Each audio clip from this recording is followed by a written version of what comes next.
ওহে কুফাবাসী, আমায় মুসাফির ভেবো না। আমি এমনিতে আসিনি, দাওয়াতে এসেছি। আমি এমনিতে আসিনি, দাওয়াতে এসেছি। মেহমান বানিয়ে কি যে কষ্ট দিলা,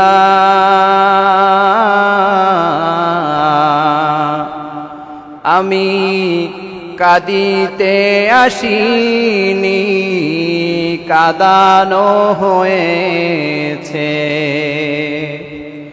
ওহে কুফাবাসী, আমায় মুসাফির ভেবো না। আমি এমনিতে আসিনি, দাওয়াতে এসেছি। হুসাইন রাদিয়াল্লাহু তাআলা আনহু জমিনের মধ্যে শুয়ে পড়েছেন। কাফেরদের আঘাত, মুনাফিকদের আঘাত, বেঈমানদের আঘাত, মুসলমানদারি বেঈমানের আঘাতে হুসাইন রাদিয়াল্লাহু তাআলা আনহু রক্তাক্ত শরীর নিয়ে ক্লান্ত হয়ে, রক্ত ঝরতে ঝরতে ক্লান্ত শরীর নিয়ে কারবালার ময়দানে শুয়ে পড়েছেন, মাটির সাথে গড়াগড়ি খাচ্ছেন। প্যারা হাবিব সাল্লাল্লাহু আলাইহি ওয়াসাল্লামের সব থেকে প্রিয় নাতি জমিনের মধ্যে গড়াগড়ি করতেছেন। অপর দিক থেকে এক কুলাঙ্গার সীমার হাতের মধ্যে ছুরি নিয়ে হুসাইন রাদিয়াল্লাহু তাআলা আনহুর বুকের উপরে চেপে বসেছে। হযরতে হুসাইনের শরীরের বিভিন্ন অঙ্গের মধ্যে একের পরে এক আঘাত করতেছে। আঘাত করতে করতে এক পর্যায়ে হযরতে হুসাইনের গলার মধ্যে ছুরি চালিয়ে দিয়েছে।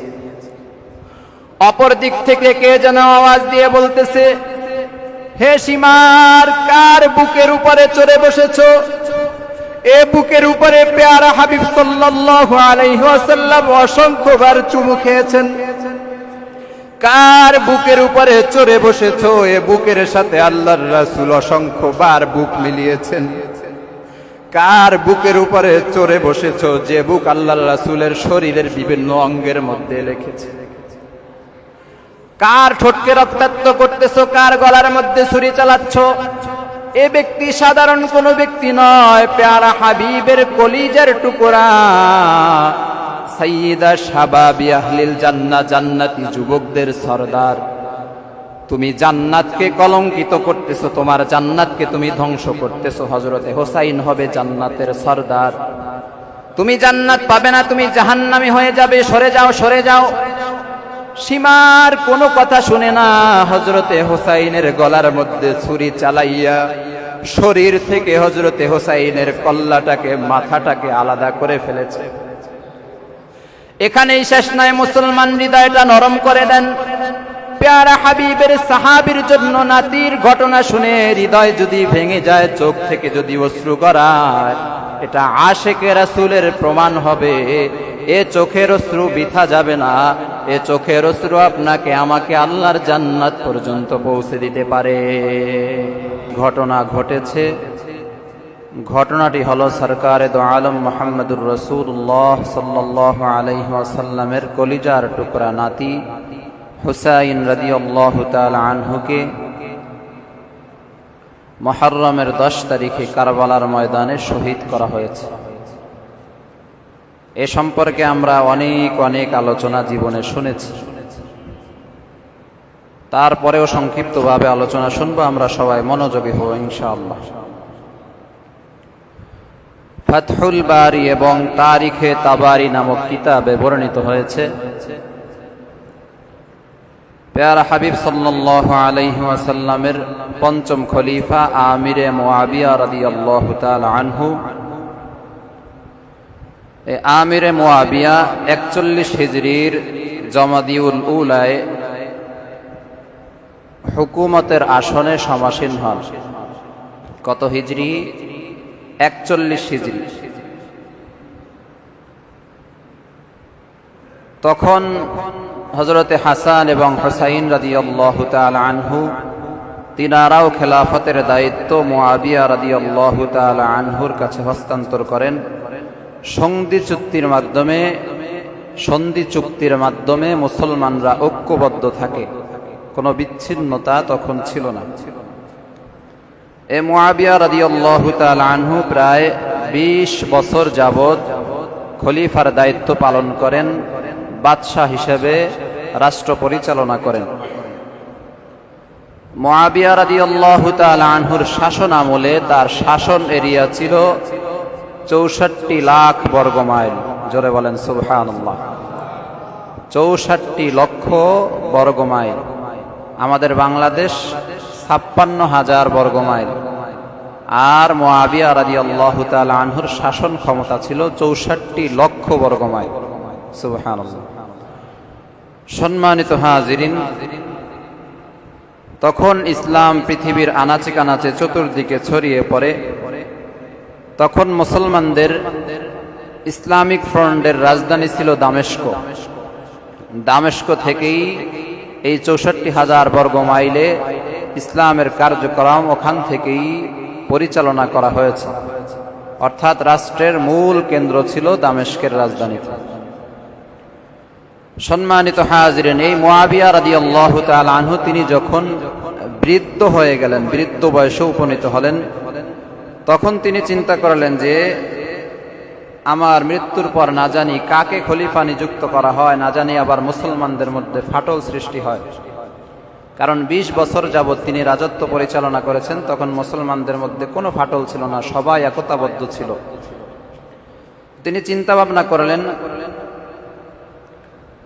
যে এমন কাউকে খলিফা নিযুক্ত করতে হবে যাকে সবাই মান্য করবে, কোনো ঝামেলার সৃষ্টি হবে না, গ্রহযুদ্ধ হবে না, মুসলমানদের মধ্যে তর্ক ঝগড়া ইত্যাদি হবে না। সেই চিন্তাধারা থেকে তিনি তখন বনি উমাইয়াদের সাথে পরামর্শ করলেন। অর্থাৎ ওই সময়ে আরবের মধ্যে সব থেকে প্রভাবশালী ক্ষমতাশীল গোত্রের নাম ছিল বনু উমাইয়া। বনু উমাইয়ার সাথে পরামর্শ করলেন। পরামর্শ করে সবাই এক বাক্যে বলে দিল যে আমাদের গোত্র থেকে, অর্থাৎ উমাইয়া গোত্র থেকেই পরবর্তী খলিফা নির্ধারণ করতে হবে। এখন উমাইয়া গোত্র থেকে কাকে দেওয়া হবে? উমাইয়া গোত্রের মধ্যে বিবেচনা করে হযরতে মুআবিয়া তিনি চিন্তা করলেন যে সব দিক থেকে যদি চিন্তা করা হয়, বিচক্ষণতা, জ্ঞান, সব কিছু দূরদর্শিতার দিকে লক্ষ্য করলে বনু উমাইয়া গোত্রের মধ্য থেকে দায়িত্ব দিতে হয় হযরতে মুআবিয়া রাদিয়াল্লাহু তাআলা আনহুর ছেলে ইয়াজিদকে। ইয়াজিদকে দায়িত্ব দেওয়ার জন্য তিনি মনস্থ করলেন। পাশাপাশি উমাইয়া গোত্রের লোকেরাও সবাই সাপোর্ট দিল, যেহেতু তারা বেশি ক্ষমতাধর, সমাজে যারা বেশি প্রভাবশালী হয় তাদের কথাই সমাজ চলে। তো মুআবিয়া রাদিয়াল্লাহু তাআলা আনহু ঘরোয়া পরিবেশে এ বিষয়ে প্রস্তাবনা দিলেন। উমাইয়া গোত্রের লোকেরা সবাই সাড়া দিল। এভাবেই সবাই চিন্তা ভাবনা একতাবদ্ধ হলেন।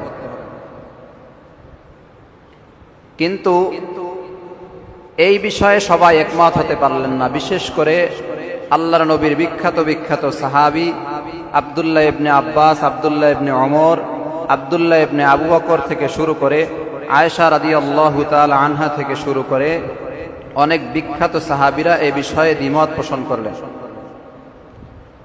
প্রথমত এখানে রাজতন্ত্রের সিস্টেম চলে এসেছে। যেহেতু বাবা তার সন্তানকে খলিফা বানাবেন, এটা রাজতন্ত্রের সিস্টেম, যার কারণে মুসলমানরা বিশেষ করে হুসাইন রাদিয়াল্লাহু তাআলা আনহু থেকে শুরু করে বিখ্যাত সাহাবীরা বিরোধিতা করলেন যে না, এটা হতে পারে না, কারণ এখানে রাজতন্ত্রের গন্ধ পাওয়া যাচ্ছে। এটা যদি শুরু হয় রাজতন্ত্রের সিস্টেম, যে বাবার পরে সন্তান খেলাফতের দায়িত্ব পালন করবে, তাহলে ধীরে ধীরে আবু বকর, ওমর, ওসমান, আলীর যে আমল ছিল সে আমল বিলুপ্ত হয়ে যাবে।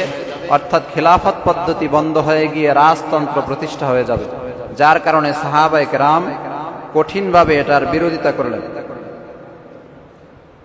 তারপরেও মুআবিয়া রাদিয়াল্লাহু তাআলা আনহু তার চিন্তার উপরে অটল রইলেন।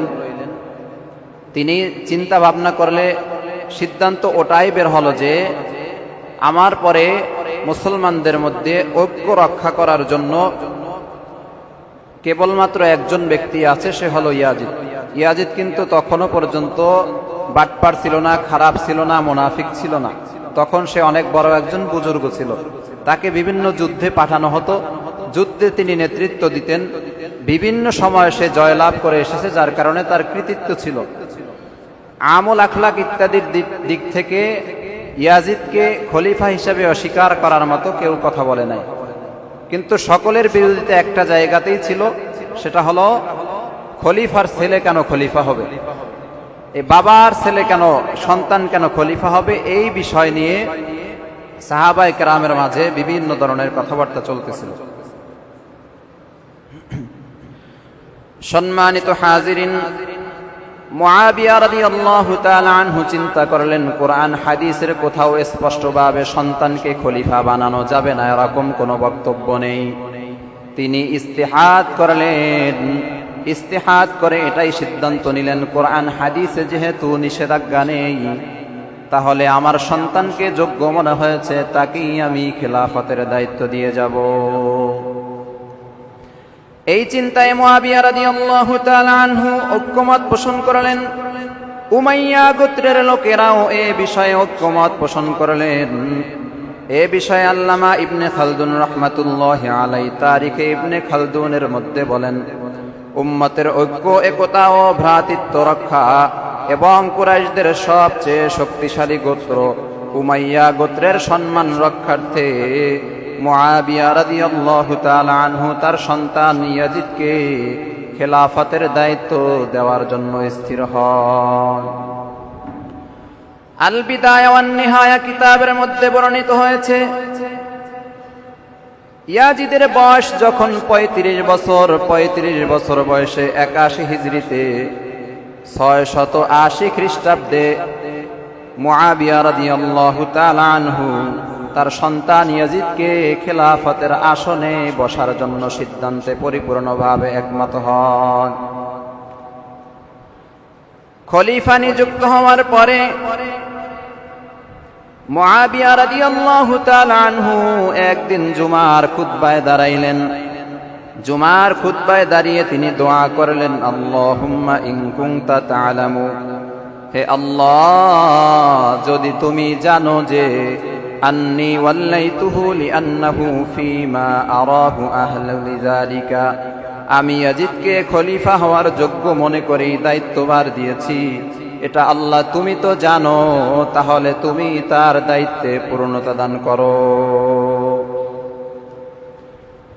দোয়ার পরের অংশের মধ্যে মুআবিয়া রাদিয়াল্লাহু তাআলা আনহু বলেন, ওয়া ইন কুনতা তা'লামু, আল্লাহ, আর তুমি যদি জানো যে আন্নী ইন্নামা ওয়াল্লাইতুহু লিআন্নী উহিব্বুহু ফালা তুতমিম লাহু মা ওয়াল্লাইতুহু, আমি আমার সন্তানকে যদি মুহাব্বতের কারণে এই দায়িত্ব দিয়ে থাকি, ভালোবেসে যদি দিয়ে থাকি, আমার সন্তান হিসেবে যদি আমি দিয়ে থাকি, তাহলে তুমি তাকে পূর্ণ হতে দিও না, তাহলে আমার চিন্তাধারাকে তুমি ধ্বংস করে দিও। জুমার খুতবায় দাঁড়িয়ে দোয়া করেছেন, ২ খুতবার মাঝখানে দোয়া কবুল হয়। তো তিনি যদি স্বজন প্রীতি করে দায়িত্ব দিতেন, তাহলে মুআবিয়া রাদিয়াল্লাহু তাআলা আনহুর দোয়া অনুযায়ী তার এই চিন্তা ভাবনা বেঠিক প্রমাণিত হতো। কিন্তু তিনি স্বজন প্রীতি করে দেন নাই, যোগ্য মনে করেছেন বিদায় সন্তানকে খেলাফতের দায়িত্ব দিয়েছেন। এখানে তিনি ইস্তিহাদ করেছেন। ইস্তিহাদে তিনি একা ছিলেন না, উমাইয়া গোত্রের লোকেরাও শরীক ছিল, যার কারণে এই ব্যাপারে ইয়াজিদকে খলিফা বানানোর ক্ষেত্রে মুআবিয়া রাদিয়াল্লাহু তাআলা আনহুকে দোষারোপ করার কোনো সুযোগ নেই।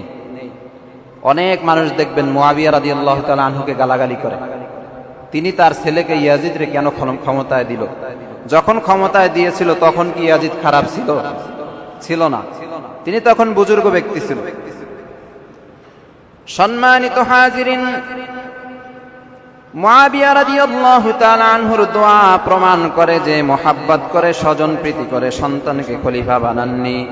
তিনি ইখলাসের সাথে আল্লাহ তাআলার জন্যই সন্তানকে খেলাফতের দায়িত্ব দিয়েছিলেন। খেলাফতের দায়িত্ব দেওয়ার পরে মুআবিয়া রাদিয়াল্লাহু তাআলা আনহু সন্তান ইয়াজিদকে গুরুত্বপূর্ণ কিছু নসিহত করেছেন। আল বিদায়া ওয়ান নিহায়া কিতাবের মধ্যে উল্লেখ করা হয় হযরতে মুআবিয়া তার সন্তানকে 10টি নসিহত করেছেন। 1 নম্বর নসিহত হলো, হে সন্তান ইয়াজিদ, তোমার উপরে ক্ষমতা হস্তান্তর করা হচ্ছে, তুমি ক্ষমতা পালনের ক্ষেত্রে আল্লাহ তাআলাকে ভয় করবে। তুমি আল্লাহকে ভয় করে চলবে, ক্ষমতা দায়িত্ব পালন করবে সঠিকভাবে, আল্লাহ তোমাকে দেখতেছে, এ কথা তুমি স্মরণ রাখবে। এটা হলো 1 নম্বরের নসিহত। 2 নম্বরের নসিহত হলো, হে সন্তান ইয়াজিদ, তুমি ভালোভাবে দায়িত্ব পালন করবে, উল্টা পাল্টা কোনো কিছু করবে না। মুসলমানদের মধ্যে তুমি কোনো ধরনের উশৃঙ্খলা সৃষ্টি করবে না। তুমি ভালো থাকলে এটা আমার জন্য সৌভাগ্য, আর তুমি যদি ভালোভাবে দায়িত্ব পালন না করো এটা তোমার জন্য হবে পোড়া কপাল। বাবা নসিহত করে যাচ্ছেন সন্তান। তারপরেও কিছু মানুষ মুআবিয়া রাদিয়াল্লাহু তাআলা আনহুকে গালি দেয়। কাকে গালি দিচ্ছে এটাই বুঝে না। তিনি আল্লাহর নবীর 5 নম্বর সাহাবী, শুধু সাধারণ সাহাবী না, 163টা হাদিস বর্ণনা করেছেন। এখানেই শেষ না, তিনি কাতেবে ওহী অর্থাৎ কোরআনুল কারীম তিনি লিখেছেন। সুবহানাল্লাহ, জোরে বলেন। ঘুমাইতেছে অনেকে, জোরে বলেন সুবহানাল্লাহ। কাতেবে ওহীদের মধ্যে হযরতে মুআবিয়ার নামও আছে। প্রাথমিক যুগে আল্লাহর রাসূলের কাছে যখন কোরআন নাজিল হইতো, অনেক সাহাবী লেখালেখি করতেন। এর মধ্যে যিনি লিখতেন এর নাম হলো মুআবিয়া রাদিয়াল্লাহু তাআলা আনহু। ইনি সাধারণ সাহাবী নয়, এই সাহাবীকে আল্লাহর রাসূল জামা উপহার দিয়েছেন। এত বড় সাহাবীকে গালি দেওয়া মানে এ ব্যক্তির ঈমান থাকার কথা না। সম্মানিত হাজিরিন, মুআবিয়া রাদিয়াল্লাহু তাআলা আনহু সন্তানকে 3 নম্বরে নসিহত করলেন, হে সন্তান ইয়াজিদ, লোকদের সাথে তুমি নরম আচরণ করবে, কারো সাথে তুমি কঠোরতা করবে না। 4 নম্বরে নসিহত করলেন, কেউ তোমার কাজের সমালোচনা যদি করে তুমি তার উপরে চড়াও হবে না, তুমি নিজেকে সংশোধন করবে। 5 নম্বরের নসিহত হলো, বড়দেরকে সম্মান করবে, জ্ঞানী ব্যক্তিদেরকে সম্মান করবে এবং তাদের পরামর্শ মোতাবেক চলবে। 6 নম্বরের পরামর্শ হলো, গুরুত্বপূর্ণ বিষয়ে পরহেজগার ব্যক্তিদের পরামর্শ গ্রহণ করে এরপরে তুমি সিদ্ধান্ত গ্রহণ করবে। হযরতে মুআবিয়া 7 নম্বরের নসিহত করলেন, হে সন্তান ইয়াজিদ, নিজের সিদ্ধান্তে একগুঁয়েমি করবে না। একগুঁয়েমির কারণে নিজের সিদ্ধান্তের উপরে অটল থাকবে না। অধিকাংশ মুসলমান জ্ঞানী গুণীজন যেই দিকে সিদ্ধান্ত দিবে তুমি সেই দিকেই ঝুঁকে যাবে। 8 নম্বরের নসিহত হলো, সন্তান, তুমি নফসের গোলামি করবে না, কোরআন হাদিসের দিকে ফিরবে। কোরআন হাদিস যাহা বলেছে তাহা করবে, তুমি নফসের গোলামি করবে না। 9 নম্বরের নসিহত হলো, মানুষের আপত্তি হয়, মানুষ খারাপ বলে, এরকম কোনো কাজ তুমি করবে না। 10 নম্বরের নসিহত হলো, 5 ওয়াক্ত নামাজ তুমি জামাত সহকারে পড়বে। এভাবে যদি তুমি চলতে পারো তাহলেই তুমি সফল হবে, আর যদি উল্টা পাল্টা করো তুমি ধ্বংসের মুখে পতিত হবে। 10টি নসিহত সন্তানকে করলেন মুআবিয়া রাদিয়াল্লাহু তাআলা আনহু। মুআবিয়া রাদিয়াল্লাহু তাআলা আনহুর মৃত্যুর সময় ঘনিয়ে এসেছে। হযরতে মুআবিয়ার মৃত্যুর আগেই দুনিয়া থেকে বিদায় নিয়েছেন আল্লাহর রাসূলের স্ত্রী আমাদের আম্মা জান আয়েশা রাদিয়াল্লাহু তাআলা আনহা এবং বিখ্যাত জলিলুল কদর সাহাবী আবু হুরায়রা রাদিয়াল্লাহু তাআলা আনহু, আব্দুর রহমান বিন আবু বকর রাদিয়াল্লাহু তাআলা আনহু, বিখ্যাত 3 জন সাহাবী এবং সাহাবিয়া দুনিয়া থেকে বিদায় নিয়েছেন। হযরতে মুআবিয়ার মৃত্যু সন্নিকটে চলে এসেছে। তারিখে উম্মতে মুসলিমায় বর্ণিত হয়েছে, এই আশিকে রাসূল মুআবিয়া কাতেবে ওহী মুআবিয়া রাদিয়াল্লাহু তাআলা আনহুর হায়াত যখন ফুরিয়ে এসেছে, মৃত্যুর সময় পরিবারের সদস্যদেরকে ডাক দিয়ে বললেন, হে পরিবারের সদস্যরা, প্যারা হাবিব আমাকে একটি জামা উপহার দিয়েছিলেন। আমার মৃত্যু যখন হয়ে যাবে তোমরা সেই জামাটাকে দিয়ে আমার কাফনের ব্যবস্থা করবে। সুবহানাল্লাহ। আল্লাহর রাসূলের দেয়া হাদিয়া জুব্বা দিয়ে তোমরা আমাকে কাফন দিবে। শুধু তাই নয়, আমি একদিন পেয়ারা হাবিবের হাত পায়ের নখ কেটেছিলাম। সেই নখের টুকরাগুলো আমি একটি পাত্রের মধ্যে আবদ্ধ করে রেখেছি, সীসার মধ্যে রেখেছি। সেই শিশিটি তোমরা খুলে আমার মৃত্যুর পরে আল্লাহর রাসূলের নখগুলোকে তোমরা সুন্দরভাবে পিষে মিহিন করবে। এরপরে আমাকে কবরে রাখার পরে আমার চোখ মুখ চেহারার উপরে আল্লাহর রাসূলের সেই নখের গুঁড়াগুলো ছিটিয়ে দিবে। মুআবিয়া রাদিয়াল্লাহু তাআলা আনহুর ইন্তেকাল হয়ে যায়।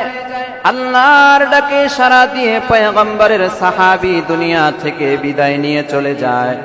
যেমন কথা তেমন কাজ, পরিবারের সদস্যরা আল্লাহর রাসূলের জুব্বা দিয়ে মুআবিয়ার কাফন দাফন শেষ করলেন। চেহারার মধ্যে আল্লাহর রাসূলের নখগুলো পিষে সেগুলো দিয়ে দিলেন। তারিখে তাবারিতে বর্ণিত হয়েছে, মুআবিয়া রাদিয়াল্লাহু তাআলা আনহু যে সমস্ত কাজগুলো করেছিলেন, এরপরে পরিবারের সদস্যদেরকে বলেছিলেন, তোমরা যদি পেয়ারা হাবিবের জুব্বা দিয়ে আমার দাফন দাও, কাফনের ব্যবস্থা করো, আমার চেহারার মধ্যে যদি পয়গম্বরের নখের গুঁড়াগুলো তোমরা ছিটিয়ে দাও, আমি আশা করি এর বরকতে আল্লাহ তাআলা আমাকে ক্ষমা করে জান্নাত দিবেন। সুবহানাল্লাহ। পেয়ারা হাবিবের প্রতি কত মহব্বত! জুব্বা এবং নখের বদৌলতে তিনি আল্লাহর কাছ থেকে মুক্তি পেতে চাচ্ছেন, অথচ তিনি আল্লাহর রাসূলের বিখ্যাত সাহাবী। তার আমল নামায় গুনাহ ছিল না, তারপরেও তিনি আল্লাহর রাসূলের মহব্বতে ওসিলা হিসেবে আল্লাহর রাসূলের জুব্বা এবং নখের কথা বলেছেন। সম্মানিত হাজিরিন, মুআবিয়া রাদিয়াল্লাহু তাআলা আনহু 20 বছর বাদশাহীর দায়িত্ব পালন করে, খেলাফতের দায়িত্ব পালন করে। 60 হিজরির 4 রজব 78 বছর বয়সে দামেশকে আল্লাহ তাআলার ডাকে সাড়া দিয়ে দুনিয়া থেকে বিদায় নিয়েছেন। মুআবিয়া রাদিয়াল্লাহু তাআলা আনহুর ইন্তেকালের পরে খেলাফতের দায়িত্বে বাদশাহীর আসনে আসনকৃত হয়েছেন ইয়াজিদ। ইয়াজিদের প্রথম খুতবায় ইয়াজিদ বাবার নামে শোক প্রকাশ করেছে, সম্মানিত মুসল্লিয়ানে কেরাম, আমি আজ আপনাদের সামনে প্রথম খুতবা দিচ্ছি। আমি এখন আপনাদের বাদশা, আমি এখন খলিফা। আমি আমার বাবার মৃত্যুতে শোক প্রকাশ করতেছি। এভাবেই বলে বলে মুআবিয়া রাদিয়াল্লাহু তাআলা আনহুর সন্তান প্রথম খুতবা দিয়েছেন। মুআবিয়া বলতেছে, আমাকে জিম্মাদারি দেওয়া হয়েছে, আমাকে রাষ্ট্রের দায়িত্ব দেওয়া হয়েছে, আমি দায়িত্ব পালন করব। আল্লাহ তাআলার পক্ষ থেকে যাহা কিছু এসেছে তাতেই আমরা সন্তুষ্ট থাকব। এ কথায় বোঝা যায় ইয়াজিদ এখনো ভালো আছে নাকি খারাপ হয়ে গেছে? এখনো পর্যন্ত ভালো আছে। সম্মানিত হাজিরিন, তারিখে তাবারির মধ্যে বর্ণিত হয়েছে, দায়িত্ব গ্রহণের পর ইয়াজিদ পুরো মুসলিম বিশ্বের মধ্যে, মুসলিম মিল্লাতের মাঝে মুআবিয়া রাদিয়াল্লাহু তাআলা আনহুর ইন্তেকালের সংবাদ পৌঁছে দেন এবং নিজের খেলাফতের দায়িত্বের বিষয়টি সারা পৃথিবীর মধ্যে পৌঁছে দেন। এরপরে বায়াত গ্রহণের জন্য ইয়াজিদের হাতে হাত রেখে তাকে খলিফা মেনে নেয়ার জন্য সারা পৃথিবীর মুসলমানদেরকে আহ্বান করেছেন। সবাই ধীরে ধীরে খেলাফতের দায়িত্বে আসনকৃত ব্যক্তি ইয়াজিদের হাতে হাত দিয়ে বায়াত গ্রহণ করা শুরু করেছে। কিন্তু হযরতে হুসাইন রাদিয়াল্লাহু তাআলা আনহু এবং আব্দুল্লাহ বিন জুবায়ের রাদিয়াল্লাহু তাআলা আনহু বায়াত গ্রহণ করেননি। তারা বললেন, সন্তান খলিফা হওয়া এটা পূর্বের নীতিমালা অনুযায়ী উল্টা বিরোধী। আবু বকর তার সন্তানকে খলিফা বানান নাই, ওমর তার সন্তানকে খলিফা বানান নাই, ওসমান আলী তার সন্তানদেরকে খলিফা বানান নাই। সুতরাং মুআবিয়া রাদিয়াল্লাহু তাআলা আনহু তিনি যে কাজটা করেছেন, এই কাজটা আমরা পছন্দ করিনি, আমরা ইয়াজিদের হাতে বায়াত গ্রহণ করব না। এই সিস্টেমের উপরে আমরা যদি বায়াত গ্রহণ করি, পরবর্তীতে রাজতন্ত্র কায়েম হতে পারে। বাংলাদেশের অবস্থা কি চলতেছে, বাবা প্রধানমন্ত্রী হলে পরবর্তীতে ছেলে হয় বা মেয়ে হয়ে যায়, পীরের পরেও পীর হয়, অনেক জায়গায় যোগ্যতা না থাকলেও হয়ে যায়। এটা এক ধরনের রাজতন্ত্র। এটার বিরোধিতা করেছেন হুসাইন রাদিয়াল্লাহু তাআলা আনহু সহ বিখ্যাত সাহাবীরা, যে এটা মেনে নেওয়া যায় না। এটা এখন মেনে নিলে ধীরে ধীরে এটা আরো কঠিন আকার ধারণ করবে। পরবর্তীতে এখন যেমন সৌদি আরবে বাদশার ছেলে বাদশাহ হতেই চলছে, একের পর এক বাদশার ছেলে বাদশাহ হচ্ছে, যোগ্যতা আছে কিনা এই বিবেচনা করার দরকার নাই। সম্মানিত হাজিরিন, এজন্য হুসাইন রাদিয়াল্লাহু তাআলা আনহু বিরোধিতা করেছেন, তবে বিদ্রোহ করেননি। আমি বায়াত গ্রহণ করব না, বাস আমার ভালো লাগেনি, আমি বায়াত গ্রহণ করব না, এভাবেই তিনি ছিলেন। মুআজামুল কাবির লিত-তাবরানী কিতাবের ভিতরে বর্ণিত হয়েছে, ওই দিকে কুফা থেকে হুসাইন রাদিয়াল্লাহু তাআলা আনহুর কাছে বারবার চিঠি আসতে শুরু করেছে। চিঠি আসা শুরু করেছে মুআবিয়া রাদিয়াল্লাহু তাআলা আনহু যখন খেলাফতে ছিলেন তখন থেকেই চিঠি আসতেছে। চিঠির মধ্যে বক্তব্য দেওয়া হয়েছে, হুসাইন আপনি ইরাকের মধ্যে কুফার মধ্যে চলে আসুন, আপনাকে আমির বানিয়ে আমরা এখানে খেলাফতের দায়িত্ব পালন করব। কুফার পক্ষ থেকে, কুফাবাসীর পক্ষ থেকে চিঠি আসতেছে। এটা অনেক বছর আগ থেকে, ইয়াজিদ ক্ষমতায় আসার আগ থেকেই। সম্মানিত হাজিরিন, কুফায় নেতৃত্ব দেওয়ার জন্য বারবার হুসাইন রাদিয়াল্লাহু তাআলা আনহুকে ডাকা হচ্ছে। আনসাবুল আশরাফ নামক কিতাবের মধ্যে বর্ণিত হয়েছে, কিন্তু যখন ইয়াজিদের হাতে বায়াত হওয়ার জন্য হুসাইন রাদিয়াল্লাহু তাআলা আনহুকে চাপ সৃষ্টি করা হলো, তখন তিনি বাধ্য হয়ে মদিনার জমিন ছেড়ে দিয়ে এরপরে কুফায় যাওয়ার চিন্তা ভাবনা হৃদয়ের মধ্যে ভাবলেন, হৃদয়ে আটলেন যে আমি এ মদিনা ছেড়ে চলে যাব, কারণ বায়াত হওয়ার জন্য ইয়াজিদের হাতে হাত রাখার জন্য বাধ্য করা হচ্ছে। আল বিদায়া ওয়ান নিহায়া কিতাবের মধ্যে বর্ণিত হয়েছে, ইয়াজিদ সাহাবায়ে কেরামদেরকে বায়াত গ্রহণে বাধ্য করাটা ছিল, এটা ইয়াজিদের ছিল প্রথম ভুল। যে ব্যক্তি ইয়াজিদের হাতে হাত রাখবে না ভালো কথা, তার উপরে চাপ প্রয়োগ করে বাধ্য করাটা, এটা ইয়াজিদের রাজনৈতিকভাবে প্রথম ভুল ছিল। যেহেতু বিখ্যাত সাহাবীরা তাকে খলিফা হিসেবে মানতে চায় না, তার থেকে যোগ্য বুজুর্গ খলিফাদের উপরে, সাহাবায়ে কেরামের উপরে ইয়াজিদের জুলুম অত্যাচার বাধ্য করা, এটা কোনোভাবেই ঠিক হয় না। সে মূলত তার বাবার ওসিয়তকে লঙ্ঘন করেছে। বাবা ওসিয়ত করে গিয়েছিল, কি বলেছিল? যে মুরব্বীদের সাথে সম্মান দেখাবে, কঠোরতা করবে না। সে এই ওসিয়ত ভঙ্গ করেছে। ওসিয়ত ভঙ্গ করার মাধ্যমে ধীরে ধীরে ইয়াজিদ খারাপের দিকে পতিত হতে শুরু করলো। তারিখে খলিফা বিন খায়রাত কিতাবের মধ্যে উল্লেখ হয়েছে, ইয়াজিদ সিংহাসনে আরোহণ করার পরে রুজাইকে মদিনার গভর্নর ওয়ালিদ বিন উতবার কাছে প্রেরণ করেছে। ওয়ালিদ বিন উতবা হুসাইন এবং আব্দুল্লাহ বিন জুবাইর রাদিয়াল্লাহু তাআলা আনহুকে বায়াত গ্রহণ করার জন্য বারবার অনুরোধ করতে থাকে, কিন্তু হযরতে হুসাইন এবং আব্দুল্লাহ বিন জুবাইর বায়াত গ্রহণের জন্য অস্বীকৃতি জানায়। আব্দুল্লাহ বিন জুবাইর দেখলো কোনোভাবেই বায়াত গ্রহণ ছাড়া মদিনার মধ্যে থাকা সম্ভব না। শেষ রাতে গোপনে আব্দুল্লাহ বিন জুবাইর মক্কার দিকে রওনা হয়ে গেলেন। ওয়ালিদ বিন উতবা সকালে জানতে পেরেছে আব্দুল্লাহ বিন জুবাইর মদিনা ছেড়ে মক্কার দিকে রওনা দিয়েছে। ওয়ালিদ বিন উতবা 30 থেকে 80 জন গোর সওয়ার ব্যক্তিদেরকে প্রেরণ করলেন আব্দুল্লাহ বিন জুবাইরকে ধরে আনার জন্য। সকাল সকাল খুঁজতে গেলেন, কিন্তু আব্দুল্লাহ বিন জুবাইরকে পাইলেন না। এর 2-1 দিন পরেই হুসাইন রাদিয়াল্লাহু তাআলা আনহু তিনিও পরিবার সহ মক্কার দিকে সফর শুরু করেছেন। মক্কায় যাওয়ার চিন্তা করলেন। মক্কায় যাওয়ার পূর্বে হুসাইন আব্দুল্লাহ বিন ওমরের সাথে সাক্ষাৎ করলেন। আব্দুল্লাহ বিন ওমর পরামর্শ দিলেন, হে হুসাইন, আপনি মদিনা ছেড়ে কোথাও যাবেন না, যতই চাপ সৃষ্টি করা হোক আপনি তারপরেও মদিনার মধ্যেই থাকবেন। মাজমাউজ জাওয়ায়েদ নামক কিতাবের মধ্যে বর্ণিত হয়েছে, হুসাইন রাদিয়াল্লাহু তাআলা আনহু কুফাবাসীর পাঠানো অসংখ্য চিঠি খুলে খুলে আব্দুল্লাহ বিন জুবাইরকে দেখালেন। পত্রগুলো দেখে আব্দুল্লাহ বললেন, হুসাইন আপনি কুফাবাসীর কাছে যাবেন না, এদের চিঠির অবস্থা ভালো মনে হচ্ছে না। যদিও এরা আপনার কাছে হাজার হাজার চিঠি পাঠিয়েছে, প্রায় 40,000 চিঠি, তারপরেও আপনি কুফাবাসীর দিকে, ইরাকের দিকে যাবেন না।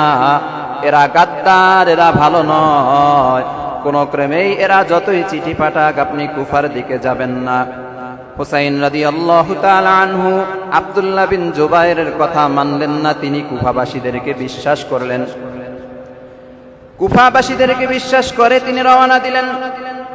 আব্দুল্লাহ বিন জুবায়ের বিদায়ের মুহূর্তে হুসাইন রাদিয়াল্লাহু তাআলা আনহুর গলা জড়িয়ে ধরে কান্না শুরু করে দিলেন এবং বললেন, হে হুসাইন, আপনাকে আমি আল্লাহর কাছে সুপর্দ করে দিলাম, এখনো বলতেছি আপনি কুফার দিকে যাবেন না, আপনি ইরাকের দিকে যাবেন না, ওদের আচরণ ভালো হবে না। হুসাইন রাদিয়াল্লাহু তাআলা আনহু শুনলেন না। তিনি মদিনা থেকে মক্কার দিকে রওনা হলেন। পথিমধ্যে আব্দুল্লাহ বিন মুতি রাদিয়াল্লাহু তাআলা আনহুর সাথে সাক্ষাৎ হলো। আব্দুল্লাহ বিন মুতি বলতেছে, হে আল্লাহর নবীর সাহাবী, আল্লাহর নবীর নাতি, আপনি কোথায় যাচ্ছেন? হুসাইন বলে, আমি মক্কায় যাচ্ছি, আমি সরাসরি কুফায় যাব না, মক্কায় যাওয়ার পরে ইস্তিখারা করব। আল্লাহর পক্ষ থেকে যদি কুফার দিকে যাওয়ার হুকুম আসে তাহলে আমি কুফায় যাব, নতুবা আমি মক্কায় থেকে যাব। 27 অথবা 28 রজবে রবিবার দিন মদিনা থেকে মক্কায় রওনা দিয়ে 60 হিজরির 8 জিলহজ পর্যন্ত, অর্থাৎ 4 মাস 5 দিন পর্যন্ত মক্কার মধ্যে হুসাইন রাদিয়াল্লাহু তাআলা আনহু ছিলেন। হুসাইন রাদিয়াল্লাহু তাআলা আনহু ইয়াজিদকে কেন খলিফা মানেন নাই? গুরুত্বপূর্ণ 3টি কারণের মধ্যে 1 নম্বর কারণ হলো মুআবিয়া রাদিয়াল্লাহু তাআলা আনহু ইয়াজিদকে খলিফা বানানোর যে সিদ্ধান্ত নিয়েছিলেন তা ছিল ঘরোয়া সিদ্ধান্ত, সমস্ত মুসলমানদের ঐক্যবদ্ধ সিদ্ধান্ত নয়, ঘরোয়া মিটিং এর মাধ্যমে সিদ্ধান্ত নিয়েছেন। এটাই হলো 1 নম্বরের কারণ ইয়াজিদকে খলিফা হিসেবে না মানার। এখানে তো সব মুসলমান ঐক্যমত হয় নাই, ঘরোয়া পরিবেশে তাকে খলিফা বানানো হয়েছে, এজন্য হুসাইন রাদিয়াল্লাহু তাআলা আনহু মানলেন না।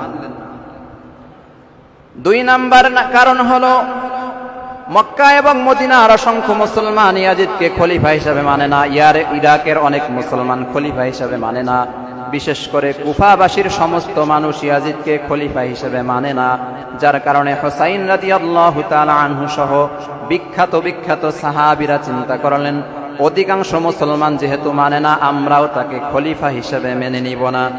3 নম্বর কারণ হলো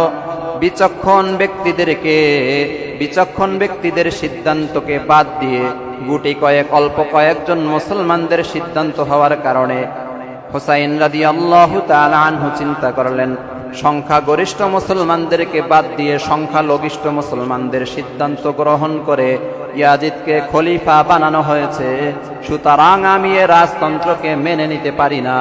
গুরুত্বপূর্ণ এই 3টি কারণ থাকার কারণে হুসাইন ইয়াজিদকে খলিফা হিসেবে মানেন নাই। এছাড়াও হুসাইন রাদিয়াল্লাহু তাআলা আনহুর সামনে আল্লাহর রাসূলের হাদিস ছিল, যেহেতু রাজতন্ত্র এটা অপরাধ, বাবা হিসেবে সন্তানকে খলিফা বানানো এটা এক ধরনের অপরাধ, পাপ নয়, এটা এক ধরনের ভুল, যার কারণে হুসাইন রাদিয়াল্লাহু তাআলা আনহু আল্লাহর রাসূলের হাদিসের দিকে তাকিয়েছেন, মান রাআ মিনকুম মুনকারান ফালইয়ুগাইয়ির বিয়াদিহি, তোমাদের মধ্যে যে অন্যায় দেখবে সে যেন তা তার হাত দিয়ে বাধা দেয়, অন্যায়কে যেন প্রতিরোধ করে। ফাইল্লাম ইয়াস্তাতি' ফাবিলিসানিহি, আর যদি হাত দিতে বাধা দিতে না পারে তবে যেন সে মুখ দিয়ে বাধা দেয়। হাদিসের শেষ অংশ, ফাইল্লাম ইয়াস্তাতি' ফাবিকলবিহি, তবে যদি মুখ দিয়েও বাধা দিতে না পারে সে যেন মনে মনে ওই কাজটাকে, খারাপ কাজটাকে ঘৃণা করে। আর মনে মনে ঘৃণা করাটা এটাই হলো দুর্বল ইমানের পরিচয়। আল্লাহু তাআলা আনহু তিনি দুর্বল ইমানের পরিচয় দেন নাই, তিনি মূলত হাত দিয়েই বাধা দিচ্ছেন, কারণ তিনি বায়াত গ্রহণ করতেছেন না, হাতে হাত রাখতেছেন না, এটাই হাত দিয়ে বাধা দেয়া। অন্যায় দেখলে প্রতিরোধ করার প্রথম ধাপ হলো হাত দিয়ে বাধা দেয়া, তিনি হাত দিয়েই বাধা দিয়েছেন। সম্মানিত হাজিরিন, মক্কার মধ্যে হুসাইন রাদিয়াল্লাহু তাআলা আনহু এবং আব্দুল্লাহ বিন জুবায়ের রাদিয়াল্লাহু তাআলা আনহুর মাঝে দফায় দফায় পরামর্শ হয়। পরামর্শের এক পর্যায়ে আব্দুল্লাহ বিন জুবায়ের বলে, হে হুসাইন, আপনি এবং আমি দুজন মিলে আমরা মক্কার মধ্যে একটা আস্তানা গড়ি, যেখান থেকে আমরা খলিফার দায়িত্ব পালন করব, মানুষদেরকে দিনের দিকে আহ্বান করব। হুসাইন রাদিয়াল্লাহু তাআলা আনহু দ্বিমত পোষণ করলেন, তিনি বললেন, না, আমি এখানে করব না, আমি কুফায় যাব। কারণ কি?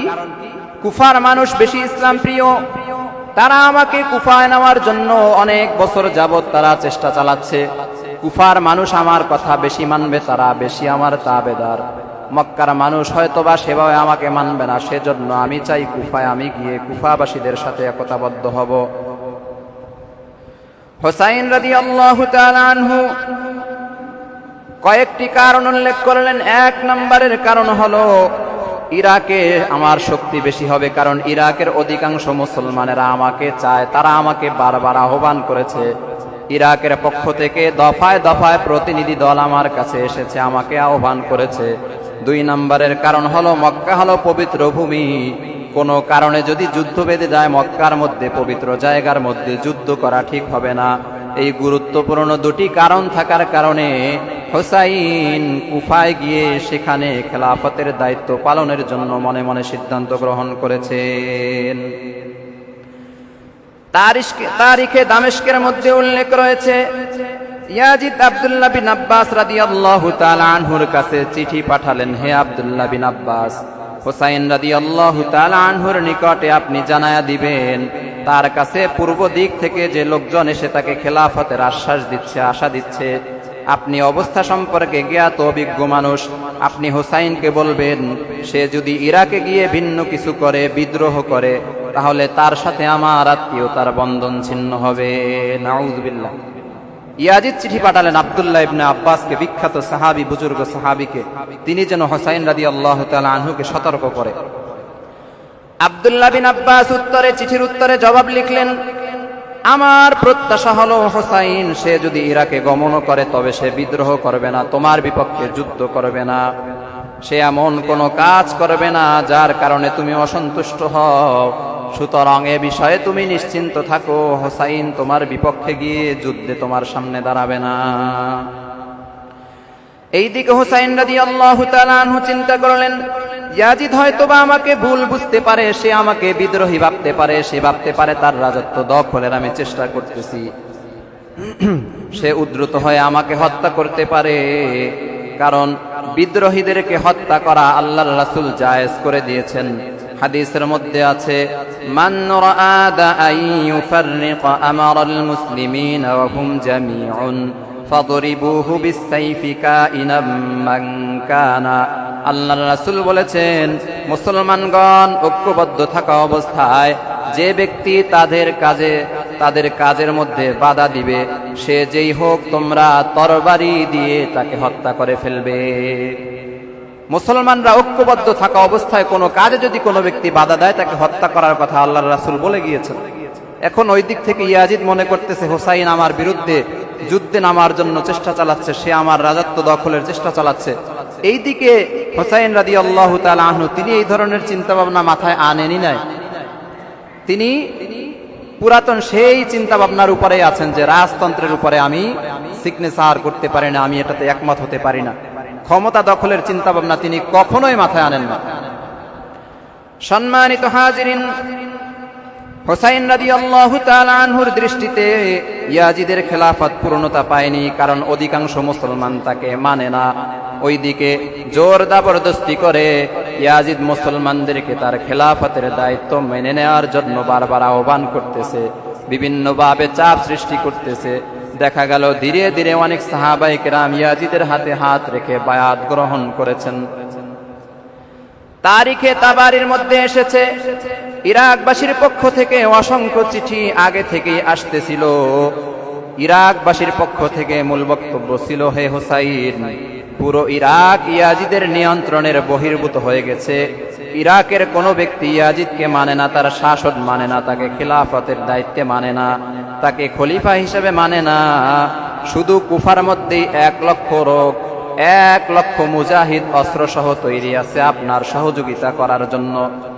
মিথ্যা আশ্বাস দিচ্ছে, 1 লক্ষ মানুষ আপনার পক্ষে অস্ত্র সহ তৈরি আছে, সৈনিক যুদ্ধ করার জন্য। এরা কুফাবাসী বলতেছে, এরা হলো আলী রাদিয়াল্লাহু তাআলা আনহুর হত্যাকারী। বাবাকে হত্যা করেছে, এখন সন্তানকে হত্যা করার জন্য বিভিন্ন প্রলোভন দেখিয়ে বিভিন্ন সিস্টেম করে করে করে করে আল্লাহর নবীর সাহাবী নাতিকে হুসাইন রাদিয়াল্লাহু তাআলা আনহুকে কুফায় নেওয়ার চেষ্টা করছে।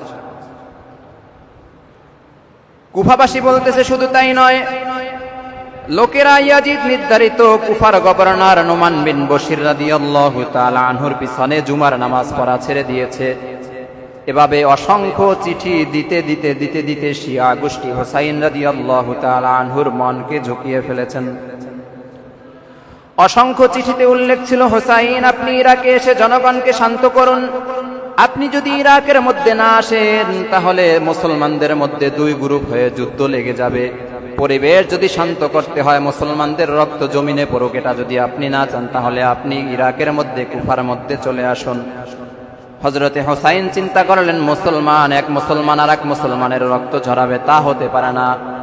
মুসলমানদের রক্ত বন্ধ করতে হবে। এই চিন্তা ভাবনা নিয়ে এত এত চিঠি পাওয়ার পরে সত্যতা যাচাই করার জন্য হুসাইন রাদিয়াল্লাহু তাআলা আনহু তার চাচাতো ভাই মুসলিম বিন আকিলকে ইরাকের মধ্যে প্রেরণ করেছেন।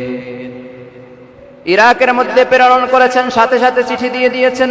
হুসাইন রাদিয়াল্লাহু তাআলা আনহু চিঠির মধ্যে ইরাকের লোকদেরকে উদ্দেশ্য করে বলেন, হে ইরাকবাসী, কুফাবাসী, আমি আমার চাচাতো ভাই মুসলিম ইবনে আকিলকে তোমাদের মাঝে পাঠাচ্ছি।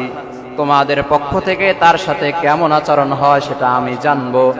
আমার চাচাতো ভাই মুসলিম বিন আকিল সে যদি তোমাদের বিষয়ে আমার কাছে উত্তম কথা বলে, ভালো কথা বলে, তোমাদের বিষয়ে যদি সুন্দর উত্তম সংবাদ দেয়, তাহলে অতি শীঘ্রই আমি কুফার দিকে আগমন করব ইনশাআল্লাহ বলে চিঠি পাঠিয়ে দিলেন। সম্মানিত হাজিরিন, মুসলিম বিন আকিল কুফার মধ্যে সফর করে চলে গেলেন। কুফাবাসী বিশাল শোডাউন দিয়ে, ফুলের মালা ইত্যাদি ইত্যাদি দিয়ে মুসলিম বিন আকিলকে তারা বরণ করে নিলেন, গ্রহণ করলেন। ওই মুহূর্তে যে সমস্ত লোকেরা উপস্থিত ছিল ওর মধ্য থেকে 12 অথবা 18,000 ব্যক্তি মুসলিম বিন আকিলের হাতে হাত দিয়ে হুসাইন রাদিয়াল্লাহু তাআলা আনহুর উপরে বায়াত গ্রহণ করেছেন। 12 থেকে 18,000 লোক বায়াত গ্রহণ করেছে। এটা দেখার পরে মুসলিম বিন আকিল মনে মনে চিন্তা করছেন, আসলেই এরা ভালো মানুষ। যেহেতু এরা আমার হাতে হাত রেখে আমার হাতে বায়াত গ্রহণ করেছে, আমাকে এত এত ভালোবাসা দিয়েছে, আমাকে শোডাউন দিয়ে আমাকে গ্রহণ করেছে, তার মানে এরা অনেক ভালো মানুষ। কিন্তু এদের হৃদয়ের মধ্যে যে মুনাফিকি, এটা তো আর মুসলিম বিন আকিল রাদিয়াল্লাহু তাআলা আনহু দেখতে পান নাই। সম্মানিত হাজিরিন, এরা যত ভালো কাজ করতেছে এগুলো হলো এদের প্রতারণা। কুফার গভর্নর নোমান বিন বশির রাদিয়াল্লাহু তাআলা আনহু মুসলিম বিন আকিলকে দেখার পরে বলল, আমি সন্দেহের বশে তোমাকে আমি গ্রেফতার করব না, তোমাদের উপরে গ্রেফতারের পরোয়ানা জারি করা আছে, তবু আমি তোমাকে গ্রেফতার করব না। তবে তুমি যদি আমাদের বিরুদ্ধে যুদ্ধ করো, তলোয়ার উঠাও, তাহলে আমিও তোমার বিপক্ষে তলোয়ার জাগ্রত করব। নোমান বিন বশির রাদিয়াল্লাহু তাআলা আনহু নম্র ভদ্র ব্যক্তি ছিলেন, যার কারণে তিনি সাহাবীর উপরে আক্রমণ করেন নাই। সম্মানিত হাজিরিন, 60 হিজরির জিলকদ মাস মুসলিম বিন আকিল হুসাইন রাদিয়াল্লাহু তাআলা আনহুকে চিঠি পাঠায়, হে হুসাইন, কুফার আবহাওয়া অনেক সুন্দর, কুফাবাসী অনেক ভালো মানুষ, এরা আপনাকে সত্যি সত্যি চায়। আপনি প্রস্তুতি গ্রহণ করে আপনি কুফার দিকে, ইরাকের দিকে সফর করে চলে আসুন, এ জাতি আপনাকে গ্রহণ করবে। এই চিঠি মুসলিম বিন আকিল লিখে পাঠিয়ে দিল। বিদায় ওয়ান নিহায়া কিতাবের মধ্যে বর্ণিত হয়েছে, হুসাইন রাদিয়াল্লাহু তাআলা আনহু চিঠি পেয়ে পুরো পরিবার সহ এবার কুফার দিকে রওনা হওয়ার সিদ্ধান্ত গ্রহণ করেছেন। ওইদিকে আব্দুল্লাহ বিন ওমর, আব্দুল্লাহ বিন আব্বাস সহ অধিকাংশ সাহাবী বারবার বলতেছে, হে হুসাইন, আপনি কুফার দিকে যাবেন না, আপনাকে আমরা নিষেধ করতেছি। বুজুর্গ মুরব্বী সাহাবীরা নিষেধ করতেছিলেন, কিন্তু হুসাইন রাদিয়াল্লাহু তাআলা আনহু শুনতেছিলেন না। আব্দুল্লাহ ইবনে আব্বাস বলতেছে, হে হুসাইন, আপনি কি জানেন না উসমান রাদিয়াল্লাহু তাআলা আনহুকে ওই ইরাকবাসী হত্যা করেছে? আপনার পিতা আলী রাদিয়াল্লাহু তাআলা আনহুকে ইরাকবাসীরা হত্যা করেছে, আপনি সেখানে যাবেন না। হে হুসাইন, আপনি সেখানে যাবেন না, কারণ আপনার ভাই হাসানকে ওরাই ষড়যন্ত্র করে মেরে ফেলেছে, আপনি সেখানে যাবেন না। বিখ্যাত বুজুর্গ সাহাবীরা বারবার নিষেধ করলেন, কিন্তু নিষেধ শুনলেন না। ঘোড়ার পিঠে সওয়ার হইলেন।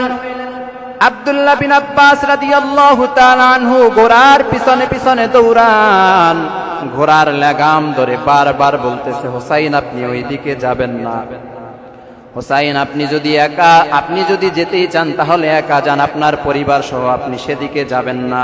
হোসাইন রাদিয়াল্লাহু তাআলা আনহু শুনলেন না। জিলহজ মাসের ৮ তারিখ মক্কা থেকে কুফার দিকে রওনা হয়ে যান।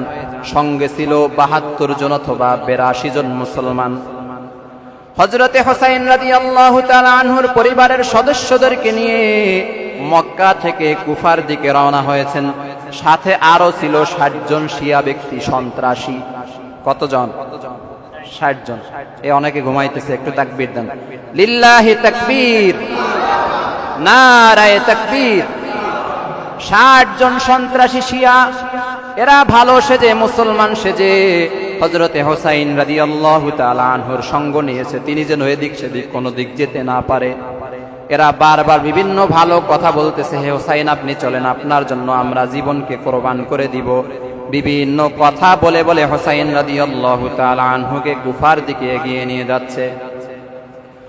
মক্কা থেকে কারবালার দূরত্ব প্রায় ৩০ মানজিল বলা হয়।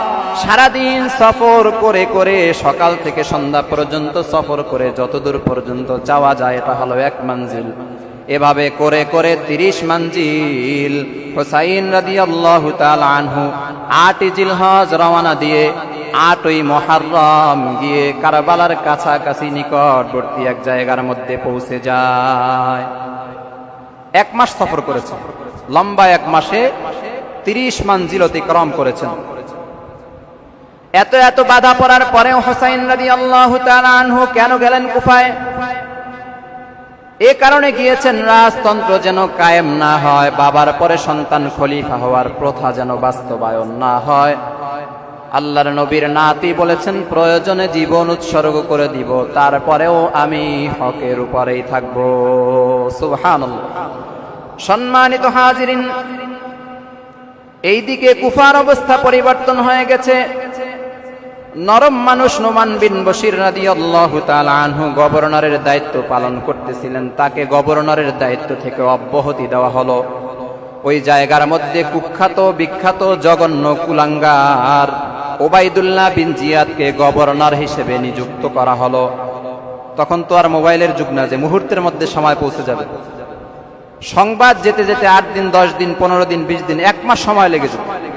চিঠির মাধ্যমে সংবাদ পাঠানো হতো, যার কারণে ওইদিকে যে কুফার গভর্নর পরিবর্তন হয়েছে, হুসাইন রাদিয়াল্লাহু তাআলা আনহু সংবাদ পান নাই। সম্মানিত হাজিরিন, ওবাইদুল্লাহ বিন জিয়াদ দায়িত্ব পেয়ে মুসলিম বিন আকিলকে খুঁজতেছিল। খুঁজতে খুঁজতে গোয়েন্দা মারফত সংবাদ পায় হানি বিন ওরওয়া এর ঘরে একজন মুসলমান আশ্রয় নিয়েছে, যে মুসলমানের নাম হলো মুসলিম বিন আকিল। হানি বিন ওরওয়ার বাড়ির সামনে গিয়ে জিজ্ঞাসা করা হলো, তোমার ঘরে কি মুসলিম বিন আকিল আছে? হানি বিন ওরওয়া বলল, না না, আমার ঘরে এরকম কোনো ব্যক্তি নেই। তিনি অস্বীকার করলেন, মুসলিম বিন আকিলকে লুকিয়ে ফেললেন। হানি বিন ওরওয়াকে জেলে বন্দী করে ওবাইদুল্লাহ বিন জিয়াদ তাকে শাস্তি দেওয়া শুরু করে দিয়েছে। এইদিকে মুসলিম বিন আকিল সংবাদ পেয়েছে যে তাকে যে ব্যক্তি হানি বিন ওরওয়া, তাকে যে ব্যক্তি আশ্রয় দিয়েছে, তাকে বন্দী করা হয়েছে। এ মুসলমানকে রক্ষা করার জন্য মুসলিম বিন আকিল সংবাদ পেয়ে ৪,০০০ অস্ত্রধারী সৈন্য নিয়ে গভর্নরের ভবনের দিকে রওনা দিয়েছেন। সংখ্যা কত? ৪,০০০। কতজন? ৪,০০০ মুসলমান। সম্মানিত হাজিরিন, এই ৪,০০০-এর মধ্যেও এরা যে সবাই গাদ্দার, মুসলিম বিন আকিল তা বুঝতে পারে নাই। এরা অস্ত্র শস্ত্র নিয়ে মুসলিম বিন আকিলকে যুদ্ধের ময়দানে অবতীর্ণ করে এরা ধীরে ধীরে পিছন থেকে সরতে শুরু করেছে। ৪,০০০ থেকে কমতে কমতে অল্প সময়ের ব্যবধানে ৩০০-তে নেমে এসেছে। কত শত? এখন ৩০০ সৈন্য ধীরে ধীরে কমতে কমতে সেখান থেকে ৩০ জনে নেমে এসেছে। পিছন থেকে মুনাফিকের বাচ্চারা পলায়ন করতেছে। মুসলিম বিন আকিল ৩০ জন নিয়ে রওনা দিয়েছে, সামনে আগাচ্ছে। পথিমধ্যে যেতে যেতে পিছনে তাকিয়ে দেখে মুসলিম বিন আকিল তিনি একা ছাড়া 30 জনের একজনও আর পিছনে নাই। নাউযুবিল্লাহ। 4000 থেকে কমতে কমতে এখন একজনও নাই। এরা কি সত্যিকারের মুসলমান না বেঈমান? এরা মুনাফিক, এরা শিয়া, এরা ইসলাম বিদ্বেষী, মুসলিম বিদ্বেষী। মুসলমানদেরকে ধ্বংস করাই হলো এদের কাজ। মুসলমানদের রক্ত এদের কাছে মধুর থেকেও বেশি প্রিয়। সম্মানিত হাজিরিন, মুসলিম বিন আকিল একা হয়ে গেলেন। অন্ধকার পথে চলতে চলতে হাঁটতে হাঁটতে ক্লান্ত হয়ে পড়লেন, পিপাসার্ত হয়ে গেলেন। এক গৃহদ্বারে এক ঘরের দরওয়াজার সামনে গিয়ে দরওয়াজার মধ্যে নক দিলেন। ঘরের মধ্যে কেউ আছেন কি?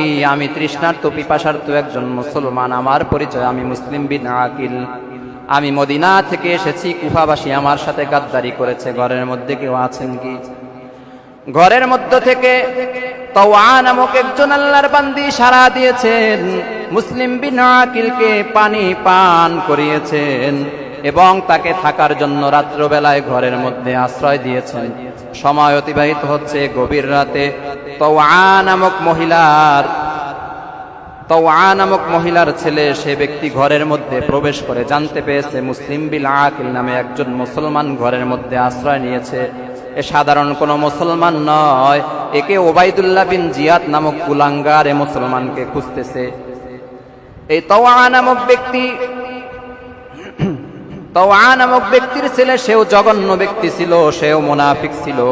এই সংবাদ পাওয়ার পরে সকাল সকাল ওবাইদুল্লাহ বিন জিয়াদের কাছে গিয়ে সংবাদ দিল, আমাদের ঘরের মধ্যে মুসলিম বিন আকিল লুকায়িত আছে, আপনি চাইলে তাকে ধরতে পারেন।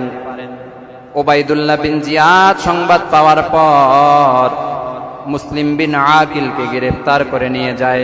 শুধু গ্রেফতার করে নাই, এই মুসলমানকে হত্যা করে বিল্ডিং এর ছাদের উপর থেকে জমিনের মধ্যে ফেলে দিয়ে দুনিয়া থেকে চিরতরে বিদায় করে দিয়েছে।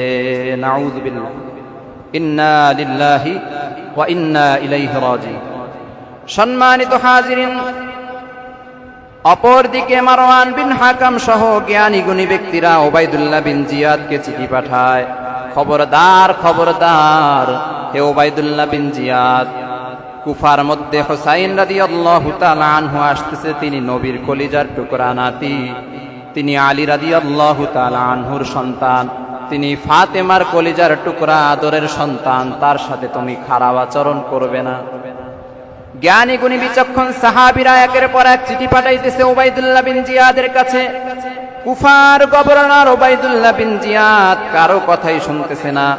ওবাইদুল্লাহ বিন জিয়াদ এই কথা গ্রাহ্য না করে সে ইয়াজিদের পাল্লায় পড়ে সে আরো উল্লাস করতেছে, আনন্দ করতেছে।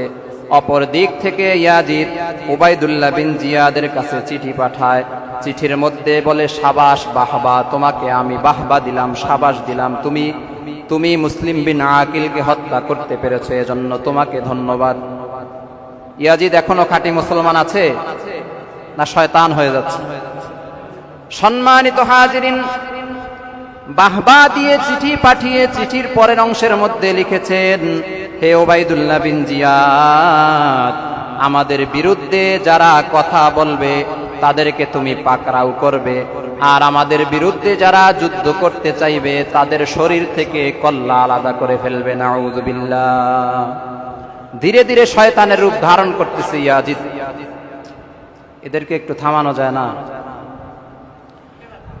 সম্মানিত হাজিরিন,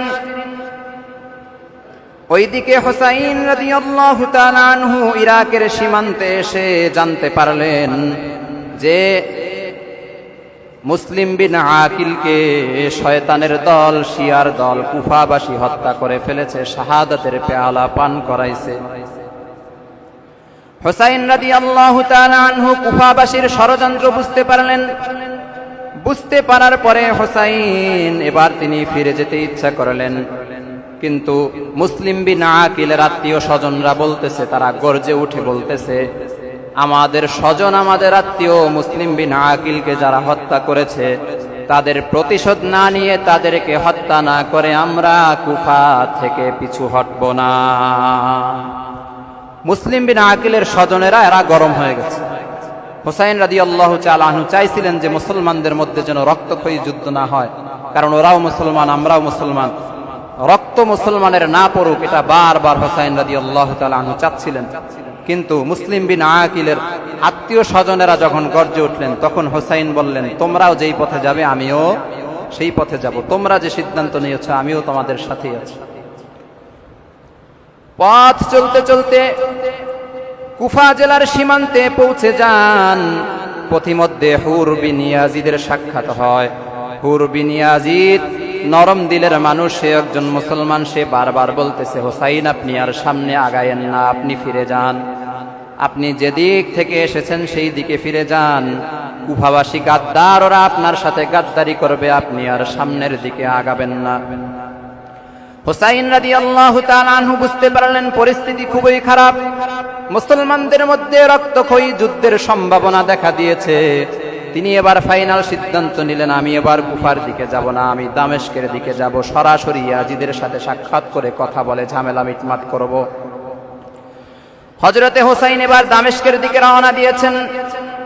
৪৫ মাইল অর্থাৎ ৭২ কিলোমিটার সামনে চললেন। সামনে চলার পরে কিছুদূর যাওয়ার পরেই সামনে বাধার সম্মুখীন হলেন। লোকজন, প্রশাসন বাধা দিয়ে বলতেছে, আপনি এবার ইয়াজিদের দিকেও যেতে পারবেন না, আপনি কুফার দিকেও যেতে পারবেন না, আপনাকে এখানেই থাকতে হবে। জায়গাটার নাম হলো কারবালা। কুফার দিকেও যাওয়া যাবে না, দামেস্কের দিকেও যাওয়া যাবে না, ইয়াজিদের সাথেও সাক্ষাৎ করা যাবে না, আপনাকে এখানেই গ্রহবন্দী করা হলো, আবদ্ধ করা হলো, আপনি এই জায়গার মধ্যেই থাকবেন, এটাই আপনার জেলখানা। কারবালায় গিয়ে ৬১ হিজরি ৯ মুহররম, ৮ই মুহররম গিয়ে পৌঁছার পরে সেই জায়গার মধ্যে আবদ্ধ করা হয়। ৯ মুহররম চলে আসছে, এখন কিন্তু ৯ মুহররম। ৮ই মুহররম ছিল সূর্য ডোবার আগ পর্যন্ত, সূর্য ডুবে গেছে, সন্ধ্যা হয়ে গেছে। এখন কত মুহররম চলতেছে? ৯ মুহররম। এই ৯ মুহররম হুসাইন রাদিয়াল্লাহু তাআলা আনহু যখন কারবালায় অবস্থান করতেছেন, ওমর বিন সাদ সহ কয়েকজনকে হুসাইন বললেন, আমাকে আপনারা ইয়াজিদের কাছে নিয়ে যান, আমি ইয়াজিদের সাথে সরাসরি কথা বলবো। আপনারাও মুসলমান, আমিও মুসলমান, আমার সাথে যারা আছে সবাই মুসলমান, আমরা রক্ত ক্ষয়ীতে যেতে চাই না, রক্ত ঝরাতে চাই না। হুসাইন রাদিয়াল্লাহু তাআলা আনহু প্রস্তাবনা দিলেন। ওমর বিন সাদ সহ সেনা প্রধান জবাব দিল, আর সুযোগ নাই, আপনি নিজেকে ইবনে জিয়াদের কাছে আত্মসমর্পণ করুন, আপনার আর যাওয়ার কোথাও পথ নেই। হুসাইন রাদিয়াল্লাহু তাআলা আনহু ৩টি প্রস্তাবনা দিলেন যে তোমরা ৩টির যে কোনো একটি মেনে নাও। ১ নম্বরের প্রস্তাবনা হলো, আমি যেদিক থেকে এসেছি আমাকে সেদিকে ফেরত যেতে দাও। ২ নম্বরের প্রস্তাবনা হলো, তোমরা আমাকে যদি ফেরত যেতে না দাও, তোমরা আমাকে ইয়াজিদের কাছে নিয়ে যাও, আমি গভর্নর ইয়াজিদের সাথে আমি কথা বলবো। ৩ নম্বরের প্রস্তাবনা হলো, ১ এবং ২ প্রস্তাব যদি তোমরা মেনে না নাও, তাহলে আমাকে কোনো এক মুসলিম রাষ্ট্রের সীমান্তে সীমানায় পৌঁছে দাও, আমি সেখান থেকে যেদিকে ইচ্ছা সেদিকে চলে যাব, তোমাদের আয়ত্তের মধ্যে আমি থাকবো না। সম্মানিত হাজিরিন, ৩টি প্রস্তাবনা দেওয়া হলো। ৩টি প্রস্তাবনা দেওয়ার পরে ইবনে জিয়াদের পক্ষ থেকে, প্রশাসনের পক্ষ থেকে বলা হলো, আপনাকে কোথাও যেতে দেওয়া হবে না, আপনি গ্রেফতার হয়ে যাবেন, নিজে নিজে আত্মসমর্পণ করুন। হুসাইন রাদিয়াল্লাহু তাআলা আনহু বললেন, ৩টি শর্তের যে কোনো একটি মানতে হবে, আমি শর্ত না মানা ছাড়া আমি গ্রেফতার হব না, আত্মসমর্পণ করব না। সম্মানিত হাজিরিন,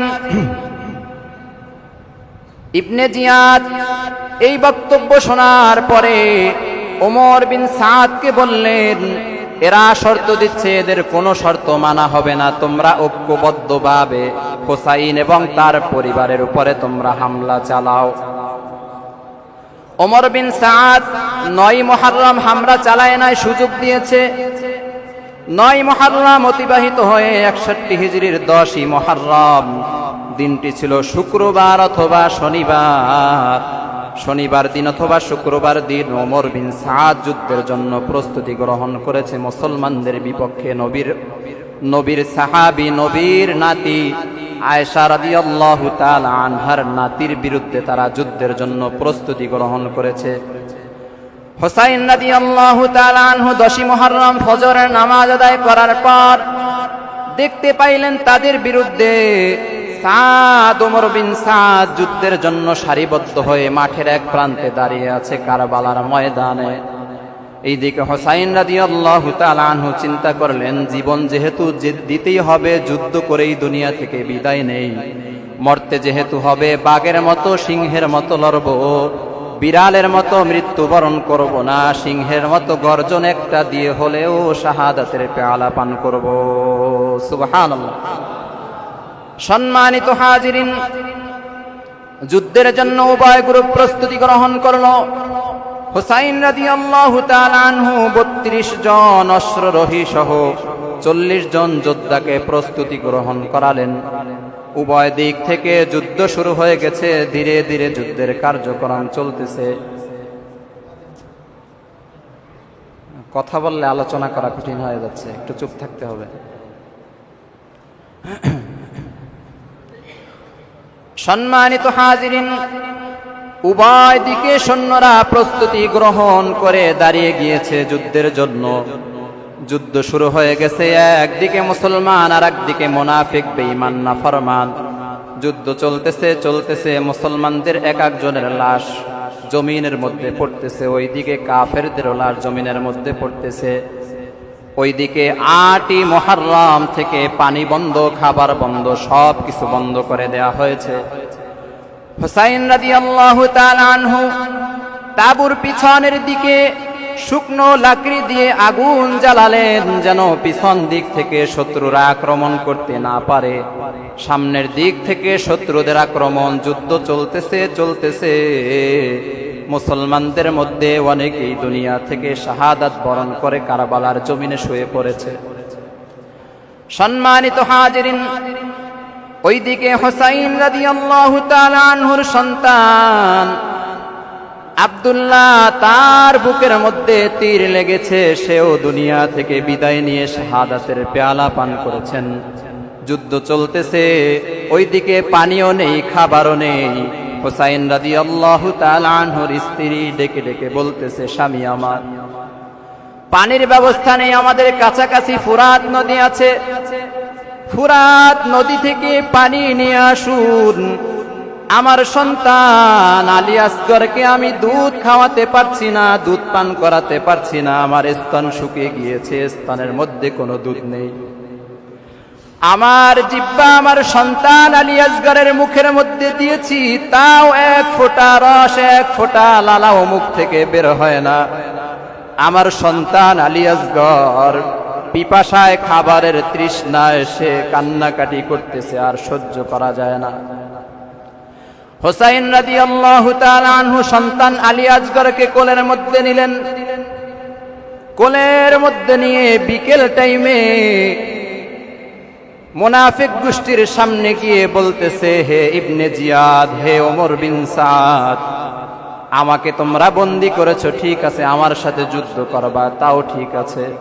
আমার শিশু সন্তান আলী আসগর পানির তৃষ্ণায় মারা যাচ্ছে, ফুরাত নদী থেকে তাকে একটু পানির ব্যবস্থা করে দাও। হুসাইন রাদিয়াল্লাহু তাআলা আনহু সন্তানকে নিয়ে ফুরাত নদীর দিকে এগিয়ে যাচ্ছেন। সন্তানকে ফুরাত নদী থেকে পানি পান করাবেন। দিক থেকে বেঈমানের দল হুসাইন রাদিয়াল্লাহু তাআলা আনহুর সন্তানকে লক্ষ্য করে, আলী আসগরকে লক্ষ্য করে তীর ছুড়তে শুরু করেছে। হুসাইন রাদিয়াল্লাহু তাআলা আনহু নদীর কিনারায় গিয়ে পানির মধ্যে হাত দিয়েছেন, পানি তুলবেন। অপর দিক থেকে তীর এসে সন্তান আলী আসগরের বুকের মধ্যে ঢুকে গিয়েছে। বুকের মধ্যে তীর ঢোকার পরে শরীর থেকে রক্ত পানির মধ্যে পড়তেছে। হযরতে হুসাইন পানি হাতের মধ্যে নিয়েছেন, দেখেন পানি লাল হয়ে গিয়েছে। পানি আর পানি নেই, নদীর পানি রক্তে রঙিন হয়ে গিয়েছে। এটা তো শুধু আলী আসগরের পানি নয়, শুধু আলী আসগরের রক্ত নয়, এত রক্ত কোথা থেকে এসেছে? ফুরাত নদীর পানিগুলো ধীরে ধীরে লাল হতে শুরু করেছে। হযরতে হোসাইন চোখের পানি ছেড়ে কান্না করে সন্তান আলী আসগরকে নিয়ে তাঁবুর দিকে এগিয়ে এসেছে। সন্তানকে আর পানি খাওয়ানোর প্রয়োজন পড়ে নাই, সন্তান শাহাদাতের পেয়ালা পান করেছেন। সন্তান আলী আসগরকে নিয়ে তাঁবুর কিনারায় আসলেন। স্ত্রীকে ডাক দিয়া বলে, স্ত্রী আমার, তোমার সন্তান আর ফুরাত নদীর পানি খাবে না। তোমার সন্তান দুনিয়া থেকে বিদায় নিয়েছেন, শাহাদাতের পেয়ালা পান করেছেন। তোমার সন্তান দুনিয়ার পানি খাবে না, অভিমান করেছে। তোমার সন্তানকে আল্লাহ তাআলা জান্নাতের মধ্যে হাউজে কাউসারের পানি পান করাচ্ছেন। সুবহানাল্লাহ। সম্মানিত হাজিরিন, শাহাদাত প্রাপ্ত সন্তান আলী আসগরকে নিয়ে হোসাইন রাদিয়াল্লাহু তাআলা আনহু তাঁবুর মধ্যে প্রবেশ করলেন। তাঁবুতে ঢুকে স্ত্রীর হাতে মৃত সন্তানকে দিয়ে দিলেন। বলেন, স্ত্রী তুমি কাঁদবে না, তোমার সন্তান দুনিয়ার জীবন ত্যাগ করেছে, সে দুনিয়া থেকে বিদায় নিয়েছে। তবে খুশির সংবাদ শুনে নাও, তোমার সন্তান দুনিয়াতে রক্তাক্ত হয়েছে ঠিক, সে আল্লাহর জান্নাতে জান্নাতের পাখি হয়ে, সবুজ পাখি হয়ে উঠতেছে। একে একে হযরতে হোসাইনের দুই সন্তান আব্দুল্লাহ এবং আলী আসগর দুজন দুনিয়া থেকে বিদায় নিয়েছেন। অপরদিকে জয়নুল আবেদিন, সে বারবার বলতেছে, হে হোসাইন, আপনি যুদ্ধের ময়দানে আমার আগে যাইয়েন না, আমি আগে যাই। হোসাইন বলতেছে, তুমি বৃদ্ধ মানুষ, তুমি যুদ্ধের ময়দানে আমার সামনে যেও না, আমি যাই। এভাবে কম্পেয়ার শুরু হয়ে গিয়েছে, কার আগে কে যাবে, কে শাহাদাতের পেয়ালা পান করবে। রক্তক্ষয়ী যুদ্ধ চলতেছে। মুহররম মাসের 10 তারিখ সন্ধ্যা গনিয়ে এসেছে। আসরের পর সন্ধ্যার আগে আগে হোসাইন রাদিয়াল্লাহু তাআলা আনহু কাফেরদেরকে কচুকাটা করতেছেন। কাফেরদের পক্ষ থেকে পাল্টা আক্রমণ চলতে চলতে এক পর্যায়ে হোসাইন রাদিয়াল্লাহু তাআলা আনহু জমিনের মধ্যে শুয়ে পড়েছেন। কাফেরদের আঘাত, মুনাফিকদের আঘাত, বেঈমানদের আঘাত, মুসলমানদারি বেঈমানের আঘাতে হোসাইন রাদিয়াল্লাহু তাআলা আনহু রক্তাক্ত শরীর নিয়ে ক্লান্ত হয়ে, রক্ত ঝরতে ঝরতে ক্লান্ত শরীর নিয়ে কারবালার ময়দানে শুয়ে পড়েছেন, মাটির সাথে গড়াগড়ি খাচ্ছেন। প্যারা হাবিব সাল্লাল্লাহু আলাইহি ওয়াসাল্লামের সব থেকে প্রিয় নাতি জমিনের মধ্যে গড়াগড়ি করতেছেন। অপর দিক থেকে এক কুলাঙ্গার সীমার হাতের মধ্যে ছুরি নিয়ে হোসাইন রাদিয়াল্লাহু তাআলা আনহুর বুকের উপরে চেপে বসেছে।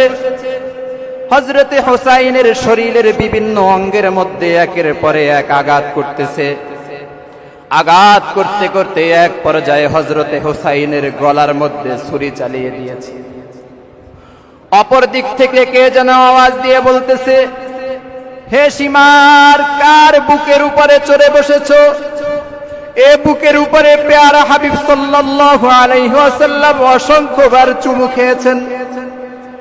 কার বুকের উপরে চড়ে বসেছো? এ বুকের সাথে আল্লাহর রাসূল অসংখ্যবার বুক মিলিয়েছেন। কার বুকের উপরে চড়ে বসেছো? যে বুক আল্লাহর রাসূলের শরীরের বিভিন্ন অঙ্গের মধ্যে লেগেছে। কার ঠোঁটকে রক্তাক্ত করতেছো? কার গলার মধ্যে ছুরি চালাচ্ছ? এ ব্যক্তি সাধারণ কোনো ব্যক্তি নয়, প্যারা হাবিবের কলিজার টুকরা, সাইয়্যিদা শাবাবি আহলিল জান্নাহ, জান্নাতি যুবকদের সরদার। তুমি জান্নাতকে কলঙ্কিত করতেছো, তোমার জান্নাতকে তুমি ধ্বংস করতেছো। হযরতে হোসাইন হবে জান্নাতের সরদার।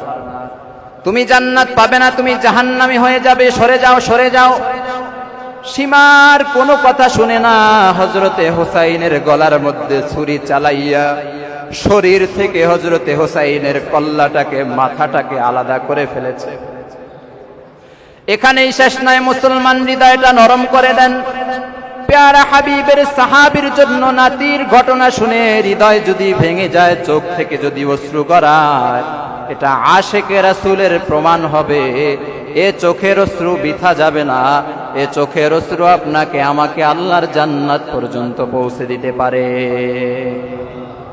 হযরতে হোসাইনের শরীর থেকে মাথা আলাদা করা হয়েছে। তীরের মধ্যে মাথাটা গেথে এরপরে উল্লাস করতেছে। আল্লাহর নবীর সাহাবী হযরতে হোসাইনের শরীরটাকে টুকরা টুকরা করে ফেলেছে। মাথাটাকে উল্লাস করতে করতে ওবাইদুল্লাহ বিন জিয়াদের কাছে নিয়ে গিয়েছে। ওবাইদুল্লাহ বিন জিয়াদে মাথাটাকে নিয়ে হাসি তামাশা করতে করতে ইয়াজিদের সামনে নিয়ে গিয়েছে। সম্মানিত হাজিরিন, নবীর নাতিকে নির্মমভাবে হত্যা করা হয়েছে। সে দুনিয়াতে হত্যা হয়েছে ঠিক, সে আল্লাহর জান্নাতে পৌঁছে গিয়েছে। পানির তৃষ্ণায় তিনি কাতরাচ্ছিলেন ঠিক, কিন্তু সে দুনিয়ার পানি পান করেন নাই। তিনি বলেন, সন্ধ্যা ঘনিয়ে এসেছে, আর কিছুক্ষণ পরে আমি আমার নানার সাথে সাক্ষাৎ করব। নানার কাছে গিয়ে আমি হাউজে কাউসারের পানি পান করব। সম্মানিত হাজিরিন, হুসাইন রাদিয়াল্লাহু তাআলা আনহু কুফাবাসীকে অনেকগুলো অনুরোধ করেছিলেন। বারবার বলেছিলেন, তোমরাও মুসলমান, আমরাও মুসলমান, রক্তক্ষয়ী যুদ্ধের মধ্যে তোমরা যেও না, আমাকেও তোমরা হত্যা করো না, এতে তোমাদের লাভ নেই, তোমাদের পরকাল ধ্বংস হয়ে যাবে। হুসাইনের কথাগুলোকে কবি তার ভাষায় তুলে ধরেছেন। ওহে কুফাবাসী,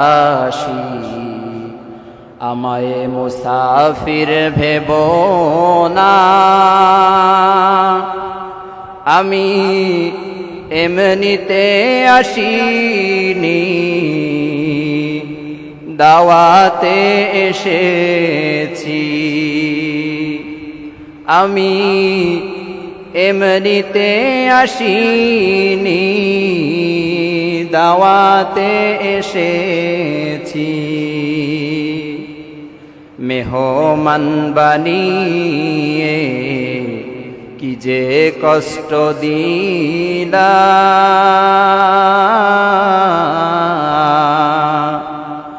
আমি কাঁদিতে আসিনি, কাঁদানো হয়েছে। ওহে কুফাবাসী, আমায় মুসাফির ভেবো না, আমি এমনিতে আসিনি, দাওয়াতে এসেছি। আল্লাহ তাআলা জানে এ কেমন মেহমানদারি, ৭২ পিপাসু পানি বন্ধ করি, কপালে ছিল গো পাবো হাউজে কাউসার, আমি তৃষ্ণার তো নই, বানানো হয়েছে। ওহে কুফাবাসী,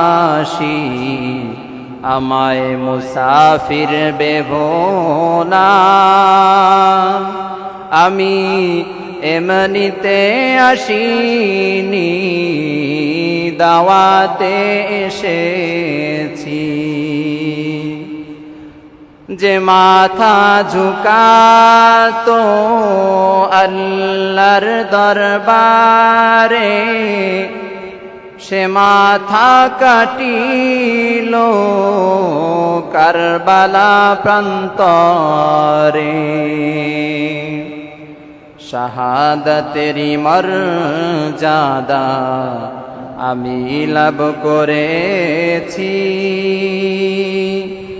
আমি মরেছি এমন নয়, আমি জিন্দা হয়েছি। আল্লাহু আকবার। প্যারা হাবিব সাল্লাল্লাহু আলাইহি ওয়াসাল্লাম বলেছেন, শহীদরা মরে না, শহীদরা জীবিত। আল্লাহ বলেছেন শহীদরা জীবিত। হুসাইন বলে গিয়েছেন, আমি দুনিয়া থেকে মরে যাই নাই, আমি শাহাদাত বরণ করেছি, আমি জীবিত, আমি স্থান ত্যাগ করেছি, দুনিয়া থেকে আমি আল্লাহর জান্নাতে জীবিত অবস্থায় আছি। সম্মানিত হাজিরিন, এভাবেই পেয়ারা হাবিব সাল্লাল্লাহু আলাইহি ওয়াসাল্লামের কলিজার টুকরা নাতিকে তিলে তিলে শহীদ করা হয়েছে। পরবর্তীতে আব্দুল্লাহ ইবনে আব্বাস রাদিয়াল্লাহু তাআলা আনহু সহ অসংখ্য সাহাবায়ে কেরাম স্বপ্নের মধ্যে দেখলেন আল্লাহর রাসূল একটি পাত্রের মধ্যে অথবা একটি বোতলের মধ্যে লাল রঙিন পানি নিয়ে উপস্থিত হয়েছেন। আল্লাহর রাসূলের শরীরের মধ্যে ধুলাবালু দেখা যাচ্ছে। আব্দুল্লাহ ইবনে আব্বাস জিজ্ঞেস করলেন, ইয়া রাসূলুল্লাহ, ইয়া হাবিবাল্লাহ, আপনার হাতের মধ্যে পেয়ালার মধ্যে কি দেখা যাচ্ছে লাল রঙের? আপনার শরীরে মাটি কেন? আল্লাহর রাসূল জবাব দিলেন, হে আব্দুল্লাহ ইবনে আব্বাস, তোমরা তো জানো না, তোমাদের কাছে সংবাদ নেই, আমার কলিজার টুকরা নাতি হুসাইন সহ ৭২ অথবা ৮২ জন মুসলমানদেরকে কারবালার ময়দানে মুনাফিকেরা বেঈমানেরা ওরা শহীদ করে দিয়েছে। আমার নাতির শরীরের রক্ত আমি তোমাদেরকে দেখাচ্ছি। আমার নাতি যখন কারবালার ময়দানে গড়াগড়ি করতেছিল মাটির সাথে, আমি আল্লাহর রাসূল আমার নাতির সাথে গড়াগড়ি করতেছিলাম। আমার নাতি দুনিয়া থেকে বিদায় নিয়েছে, আমার নাতি কষ্ট পেয়েছে তা নয়, আমি রাসূল হৃদয়ের মধ্যে ব্যথা অনুভব করেছি। এভাবে আল্লাহর রাসূল সংবাদ দিয়ে দিলেন মদিনার মধ্যে। পরের দিন 11ই মুহররম দিনের বেলা এক সাহাবী আরেক সাহাবীর কাছে কান্না করতে করতে আসতেছেন। সবার মুখে একই কথা, আমি এই স্বপ্ন দেখেছি, আল্লাহর রাসূল এই স্বপ্নে দেখিয়েছেন। এভাবেই সারা পৃথিবীর মধ্যে সংবাদ পৌঁছে গিয়েছে যে নবীর সাহাবী, নবীর নাতি হুসাইন রাদিয়াল্লাহু তাআলা আনহুকে মুনাফিকেরা, বেঈমানেরা, কুফফারেরা ওরা কারবালার ময়দানে শাহাদাতের পেয়ালা পান করাইছে। এভাবেই ইতিহাস রচিত হয়েছে। সম্মানিত হাজিরিন, এই কারবালার ঘটনা এটাও ঘটেছে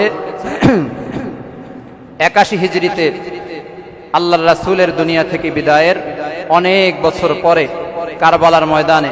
এখান থেকে আমাদের কিছু শিক্ষা আছে। হুসাইন রাদিয়াল্লাহু তাআলা আনহু শিক্ষা দিয়ে গেলেন যে প্রয়োজনে তোমরা জীবন দিবে, কিন্তু কখনোই তোমরা বাতিলের কাছে মাথা নত করবে না। এই শিক্ষা আমরা গ্রহণ করতে রাজি আছি না ইনশাআল্লাহ? আজকেও দেখা যায় যে সারা পৃথিবীর মধ্যে মুসলমানদের উপরে নির্মম নির্যাতন চলতেছে। আমরা তো কারবালার ইতিহাস শুনেছি, কিন্তু কারবালার বর্তমান পরিস্থিতি তো আমরা দেখতেছি। ফিলিস্তিনের গাজা, এটা মনে হয় আর এক কারবালা। প্রতিদিন গাজার মধ্যে বোমা হামলা চলতেছে, বিভিন্ন ধরনের আক্রমণ মুসলমানদের উপরে চলতেছে। সারা দুনিয়ার মানুষ আমরা শুধু নেটের মাধ্যমে তাকিয়ে তাকিয়ে দৃশ্যগুলো দেখতেছি। এক কারবালার ইতিহাস শুনে আমরা কাঁদতেছি, কিন্তু এখন যে বর্তমান সময়ে গাজার মধ্যে যে কারবালা চলতেছে, এ বিষয়েও সারা বিশ্বের মুসলমানদের ঐক্যমত হয়ে কোনো সিদ্ধান্ত গ্রহণ করা উচিত, বেঈমানদের বিরুদ্ধে লড়াই করা উচিত। ঠিক না বেঠিক? সারা দুনিয়ার মুসলমান একতাবদ্ধ হয়ে যদি ইসরায়েলকে একটা ধাক্কা দিত, আমেরিকাকে একটা ধাক্কা দিত, তাহলে আমেরিকা ভেঙে তছনছ হয়ে যেত, ইসরায়েল ভেঙে তছনছ হয়ে যেত। আজও যদি মুসলমানেরা ঐক্যবদ্ধ হয়, সীসা ডালা প্রাচীরের মতো সারা দুনিয়ার মুসলিম রাষ্ট্রপ্রধানরা যদি একমত হয়ে ঐক্যবদ্ধ হয়ে ইরানের মতো যদি আবার গর্জন ছাড়ে, তাহলে ইসরায়েল আমেরিকা এরা কুত্তার মতো বঙ্গোপসাগরে গিয়ে ডুব দিতে বাধ্য হবে। ঠিক না বেঠিক? সম্মানিত হাজিরিন, যুগে যুগে কোরআন প্রেমিকরা, নবী প্রেমিকরা এরা শাহাদাত বরণ করেছে, তবুও বাতিলের সামনে মাথা নত করে নাই। আমরাও ইনশাআল্লাহ ঈমান রক্ষার্থে হুসাইনের এই শাহাদাত বরণের প্রেক্ষাপট থেকে শিক্ষা নিয়ে আমরাও ভবিষ্যতে কোনো বাতিলের কাছে মাথা নত করব না। ইসলামকে আঁকড়ে ধরব, কোরআন সুন্নাহকে আঁকড়ে ধরব, প্যারা হাবিবের সুন্নাতকে আঁকড়ে ধরব। হুসাইন রাদিয়াল্লাহু তাআলা আনহুর আদর্শকে বক্ষ ধারণ করে সামনে এগিয়ে যাব। রাজি আছি তো ইনশাআল্লাহ?